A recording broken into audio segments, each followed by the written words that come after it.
Valla bu sene çok geç başladı. Daha yeni yavaş yavaş bir kıpırdama var ama geçen seneye göre çok düşük. Çok düşük yani. Bu sene yaz geç geldi. Yani baharı ilk defa böyle bir bahar yaşadık.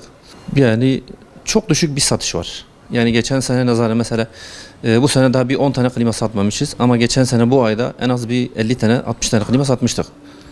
Yani bugün satılan klima ertesi gün servis takabiliyor. Geçen sene bu vakitlerde servislerin peşinde dolaşıyorduk.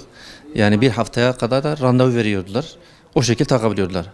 Ama bu sene şu anda hiçbir talep yok. Havalardan dolayı da bir de fiyatlardan dolayı da. Klima fiyatları mesela 12 binlikler 20 bin liradan başlıyor. 18'likler de 30 bin liradan başlıyor. 50 bin liraya kadar da değişiyor. Tabii marka değişiyor. 60-70 bin liraya kadar da var klimalar.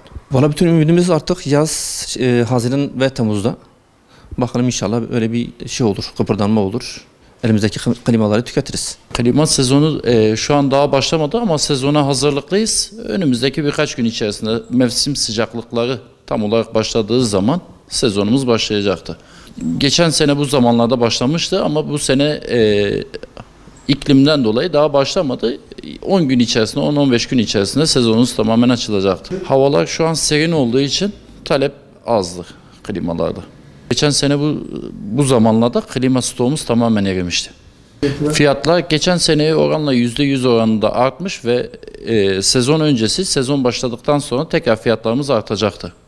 Fiyat araştırması var, tüketici tarafından fiyat araştırması var. Fiyatlar şu an yüksek bulunuyor ama sezonumuz açıldığı zaman, sıcaklıklar başladığı zaman fiyat daha fazla yükselecektir. Ne kadar erken klimasını alırsa, ne kadar erken ihtiyacını tamamlarsa daha iyidir. Çünkü fiyatlarımız günden güne yükseliyor.